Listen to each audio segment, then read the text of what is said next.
내 이름은 정순자예요. 올해 68이 되었죠. 남편이 떠난 지는 벌써 몇 해가 지났어요. 그 사람이 떠나고 처음엔 그저 망연자실했었어요.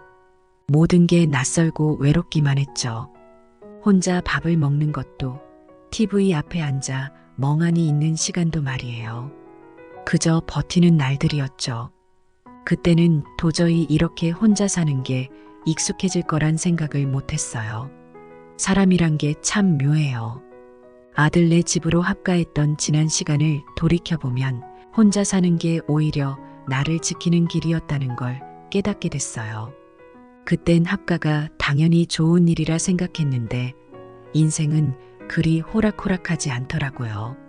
사실 혼자가 되는 건 쉬운 일이 아니에요. 누구라도 그렇겠죠. 처음엔 두렵고 외롭지만 결국에는 그 속에서 평온을 찾게 되는 계기가 되더라고요. 아들이 진지한 얼굴로 말을 꺼냈던 기억이 나네요. 엄마, 언제까지 혼자 지내실 거예요? 우리랑 같이 살아요. 현서도 봐주시면 좋잖아요. 그래요. 어머니 같이 사시면 현서 보시는 재미도 있으시고 덜 외로우실 거예요. 며느리도 저에게 같이 살자며 합가를 요구했습니다. 그때는 아들 부부와 함께 살면 외로움도 덜고 손주 보는 재미도 있을 거라고 생각했죠. 그래서 바로 대답했어요. 그래, 엄마도 같이 지내면 좋겠구나. 현서를 매일 보면서 지낼 생각을 하니 벌써부터 설레는구나. 엄마, 그러면 이 집 팔고 저희 아파트 전세금까지 해서 집을 사서 이사하는 게 좋을 것 같아요. 그럴까? 그때는 그렇게 생각했어요. 함께 지내면 서로 의지하면서 더 행복할 거라고요. 그날 밤엔 설레서 잠도 안 오더라고요. 시골집도 정리하면서 새로운 출발에 대한 기대가 컸죠. 그렇게 시골집 정리한 돈과 아들네 전세금을 빼서 조금 더 큰 아파트를 아들 앞으로 샀어요.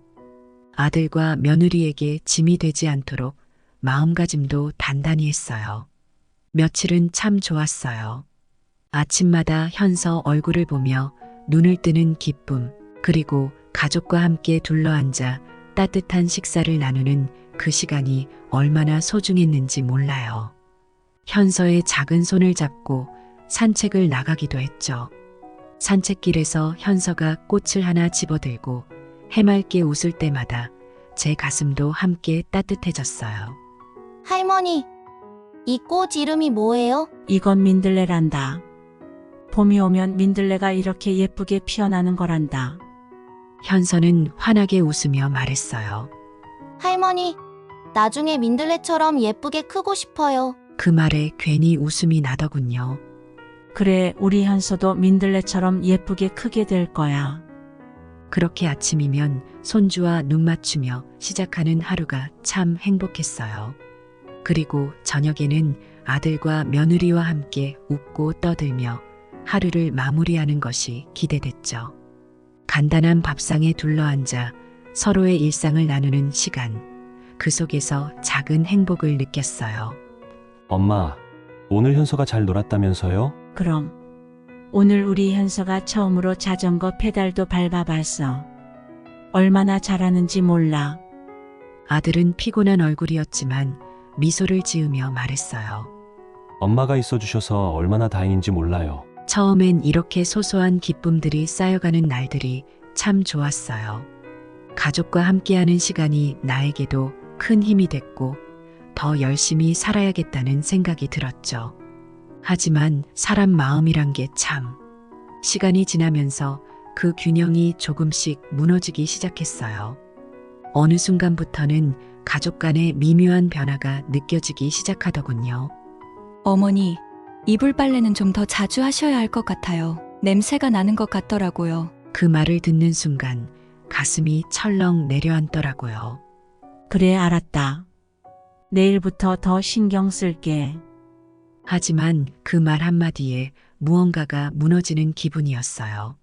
마치 제가 잘해도 부족한 사람인 것만 같았거든요. 사소한 일들이 계속 쌓이다 보니 작은 균열들이 생겨났어요. 처음엔 별거 아닌 것처럼 지나갔던 말들, 가벼운 불만들이 하나둘 쌓이기 시작했죠. 그러다 보니 집안 곳곳에 쌓인 먼지처럼 작은 갈등들이 우리 사이에 스며들기 시작했어요. 숨기려 해도 티가 나는 먼지처럼 그 갈등들도 감출 수가 없더라고요. 어머니, 청소하신 거 맞아요? 여기 먼지가 그대로 있던데요. 아까 했는데 놓친 모양이네. 내가 다시 할게. 며느리는 미소 지으며 말했지만 그 말 속에는 은근한 불만이 담겨 있었어요. 이렇게 사소한 일들이 반복되다 보니 마음속에 쌓이는 게 많아지더군요. 처음엔 참아보려 했어요. 가족이니까 이 정도는 내가 이해해야 한다고 생각했죠. 그런데 이해하고 참고 나니 자꾸만 제자리가 없는 사람처럼 느껴지기 시작했어요. 어느 순간 이 집이 나의 집이 아닌 것 같았어요. 매일 같은 집에 있지만 점점 낯설어지는 느낌이 들었죠. 내가 이곳에서 필요 없는 사람처럼 여겨질 때마다 마음 한구석이 서늘해지더라고요. 그렇게 하루하루 지나면서 작은 균열들은 점점 깊어졌고 그 틈 사이로 예기치 못한 갈등들이 스며들기 시작했어요. 처음엔 그저 단순한 불편함이라고 생각했던 일들이 이제는 마음속에서 커다란 짐이 되어갔죠. 그리고 그때 깨달았어요. 이 집에선 더 이상 나의 자리가 없다는 걸. 하루는 현서를 돌보던 중에 큰일이 터지고 말았어요. 그날은 아이가 너무 신나게 뛰어놀다가 사고가 난 날이었죠. 그 아이가 얼마나 활발한지 집안 구석구석을 뛰어다니며 놀다가 갑자기 쿵 소리가 나더라고요. 저는 깜짝 놀라서 부엌에서 뛰쳐나갔어요. 현서가 탁자 모서리에 이마를 세게 부딪힌 거예요. 아이는 이마를 감싸쥐고 크게 울기 시작했어요. 저는 그 즉시 달려가서 아이를 안고 괜찮아, 괜찮아. 우리 현서야 할머니가 있어. 하며 다독였죠. 그런데 이미 이마에 푸른 멍이 빠르게 퍼지고 있었어요. 그 모습을 보자 마음이 철렁 내려앉더군요. 어떡하지? 이러다 아들이랑 며느리가 오면 큰일이겠구나. 싶은 생각에 눈앞이 캄캄했어요. 얼른 얼음을 수건에 감싸서 이마에 대주었죠. 시간이 지나니 아이도 점차 울음을 그치고 진정이 되었지만 저는 며느리가 얼마나 깐깐한지 알기 때문에 걱정이 앞섰어요. 아무리 돌봐도 실수는 늘 있기 마련인데 그런 걸 쉽게 이해해주는 사람이 아니었거든요. 이제 곧 애들 퇴근할 텐데 얼마나 뭐라 할까 싶어 한숨만 나왔어요. 아들과 며느리가 퇴근을 하고 들어오자마자 며느리의 눈이 곧바로 현서의 얼굴로 향했어요. 이마에 선명한 멍을 본 며느리는 깜짝 놀라며 소리쳤어요. 어머니, 이게 뭐예요? 애 이마가 왜 이렇게 됐어요? 저는 당황한 채 얼른 설명하려 했죠. 얘가 너무 신나게 뛰어놀다가 그만 탁자 모서리에 부딪힌 거야. 내가 바로 얼음 찜질해 줬는데. 하지만 며느리는 제 말을 끝까지 듣지 않았어요. 하루 종일 집에 계시면서 아이 하나 제대로 못 보신 거예요? 이렇게 다치면 어떡해요? 그 말에 가슴이 철렁 내려앉았어요. 내가 하루 종일 손주를 돌보며 최선을 다했는데 그걸 이해해주기는커녕 마치 큰 잘못을 저지른 사람처럼 몰아붙이더군요. 순간 참을 수 없는 억울함이 밀려왔어요. 내가 뭘 잘못한 걸까? 하는 생각이 들었죠. 실수는 누구에게나 있을 수 있는 거잖아요. 그런데 그들은 저에게 조금의 실수도 허락하지 않는 것 같았어요. 엄마, 좀 더 조심해 주셔야죠. 현서가 만약 더 크게 다쳤으면 어쩔 뻔했어요? 저는 아들에게도 억울한 마음이 들었어요. 아들아, 나도 최선을 다했어. 아이들 돌보는 게 쉬운 일만은 아니잖니. 하지만 아들과 며느리의 차가운 시선이 가슴 깊이 박혔어요. 엄마, 말이 그렇지. 부모님께 아이를 맡겼는데 이렇게 다치면 우리가 마음이 놓이겠어요? 내가 아무리 열심히 해도 이 집에서 내 자리는 없다는 생각이 들었어요. 모든 실수와 잘못은 결국 내 탓이 되어 돌아왔으니까요. 아무리 사랑하는 가족이라도 그들의 기대와 잣대에 맞추는 건 불가능하다는 걸 깨달았어요. 시간이 흐르면서 며느리와 아들은 서서히 본색을 드러내기 시작했어요. 처음엔 별일 아닌 듯 지나갔지만 어느 순간부터 그들의 불만과 요구가 점점 노골적으로 변하더군요. 가족이니까 이해하려고 애썼죠. 엄마, 우리 집 살 때 많이 도와주신 건 알아요. 그런데 생활비는 왜 한 번도 안 내셨는지 모르겠네요. 그 말을 듣는 순간 나는 숟가락을 내려놓고 멍해졌어요. 내 돈으로 산 집에 살면서 생활비를 요구하다니. 순간 무슨 말을 해야 할지 몰라 어안이 벙벙했죠. 잠시 침묵이 흘렀고 나는 간신히 입을 열었어요. 아들아, 이 집은 내가 대부분 돈을 보탰잖아. 생활비를 왜 내야 하니? 도와주신 건 감사해요, 어머니. 그런데 이젠 우리랑 같이 사시잖아요. 그렇다면 생활비도 어느 정도 나눠 내셔야 맞는 거 아닌가요? 그 말을 듣는 순간 가슴속에서 무언가 와르르 무너지는 기분이 들었어요. 이 집이 내 집이나 다름없다고 생각했는데 그들에겐 달랐던 거예요. 이제는 내가 단순히 얹혀 사는 사람처럼 보인다는 걸 깨닫는 순간이었죠. 아들은 말끝을 흐리며 덧붙였어요. 엄마도 아시잖아요. 요즘 저희 치킨집이 많이 힘들어요. 조금만 도와주시면 좋겠어요. 나는 다시 한번 마음을 다잡고 답했죠. 아들아, 이미 집도 도와줬고 내가 치킨집 시작할 때도 많이 보탰잖니. 이제 더는 내가 줄 수 있는 게 없어. 어머니는 항상 그렇게 말씀하시지만 우리도 힘들어요. 여기서 같이 사시려면 어느 정도는 협조를 해주셔야죠. 그 순간의 배신감과 황당함은 말로 다 표현할 수가 없더군요. 그 순간 깨달았어요. 가족이니까 이해하고 참으려던 내 마음이 결국은 아무 의미가 없었다는 거요. 가족이라고 해서 다 이해해주는 게 맞는 걸까? 내가 이렇게까지 했는데 더 뭘 바라는 걸까? 이런 생각들이 머릿속을 떠나지 않았어요. 처음엔 그냥 힘들어하는 거라며 참았어요. 시간이 지나면 나아질 거라고 믿었죠. 하지만 그들의 요구는 점점 더 커졌고 내가 버틸 수 있는 한계도 점점 다가오고 있었어요. 며느리가 웃으며 말했지만 그 미소 속엔 냉소가 묻어 있었어요. 어머니, 이 집에서 사시는 것도 이제 우리한테는 큰 부담이에요. 그러니까 생활비도 좀 내시고 현서도 계속 잘 돌봐주셔야죠. 나는 그 말을 들으면서 머리가 지끈거렸어요. 이렇게까지 내가 부담이 될 줄은 몰랐는데 하는 생각이 들었죠. 그동안 내가 가족을 위해 최선을 다했다고 믿었는데 그들에게는 부족했던 모양이에요. 그날 밤 저는 오랜 시간 고민했어요. 내가 이 집에 더 머물러야 할까? 그들의 요구에 맞추며 사는 게 맞는 걸까? 아니면 이제 나를 위해서라도 떠나야 할까? 고민은 길지 않았어요. 결국 내린 결론은 하나였죠. 더 이상 여기서는 내가 행복할 수 없다는 것. 가족이니까 참아야 한다는 내 마음이 결국 나를 불행하게 만들고 있었던 거예요. 다음 날 아침은 다른 날들과 다르지 않았어요. 평소처럼 아침 식사를 준비하고 가족이 둘러앉아 밥을 먹으려 했죠. 하지만 제 마음속에선 이미 결정의 순간이 다가오고 있었어요. 더 이상 이렇게 살 수 없다는 생각이 머릿속을 떠나지 않았거든요.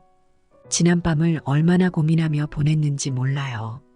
참아보려고 했지만 결국 나 자신을 지켜야겠다는 결심을 하게 되었죠.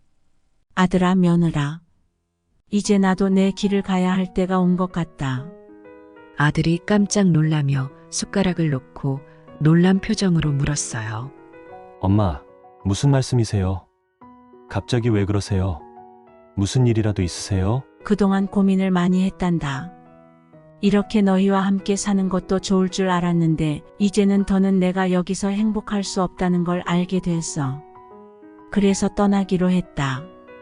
어머니, 갑자기 그런 말씀을 하시면 저희도 당황스러워요. 혼자 지내시기엔 불편한 것도 많으실 텐데요. 그냥 여기서 계속 지내시면 되잖아요. 아니, 며느라. 나는 이제 내 삶을 찾아야겠구나. 지금처럼 계속 머무르는 건 너희에게도 부담이고 나에게도 쉬운 일이 아니란다. 엄마, 그래도 저희랑 같이 계시는 게 더 나아요. 지금 나가신다고 해도 혼자서 어떻게 다 하실 수 있겠어요? 요즘 세상도 위험하고 혼자 계시는 건 걱정돼요. 아들아, 걱정하지 마라. 나는 너희가 없이도 잘 살 수 있어. 나도 이 나이까지 살아오면서 많은 일을 겪어왔잖니. 이제는 나 자신을 위해 살아갈 시간이 필요하단다. 엄마, 정말 그렇게 가버리실 거예요? 여기서 그냥 지내셔도 괜찮아요. 저희도 엄마랑 함께 지내는 게 좋고요. 아들아, 내 마음은 고맙다. 하지만 내게도 나만의 길이 필요하단다. 너희에게 짐이 되고 싶지 않아. 그리고 너희도 이제는 너희만의 시간을 가져야 해. 어머니, 솔직히 말씀드리면 저희가 부담스러워서 그러신 거죠. 생활비 문제 때문에 그러신 거예요? 아니, 며느라. 생활비 때문만은 아니란다. 더는 내 마음속의 평화를 잃고 싶지 않아서야. 나도 이제는 나 자신을 돌보며 살아가고 싶구나. 그 말이 끝나자 아들과 며느리는 더 이상 아무 말도 하지 못했어요. 그저 서로의 눈치를 보며 조용히 식탁을 정리하기 시작했죠. 나는 그 순간을 오래 기억할 거예요. 가장 어려운 선택을 했지만 가장 후련한 순간이기도 했거든요. 이제는 그 어떤 후회도 남기지 않고 나 자신을 위한 삶을 시작할 수 있다는 사실에 마음이 가벼워졌어요. 저는 지방의 작은 아파트로 이사했어요.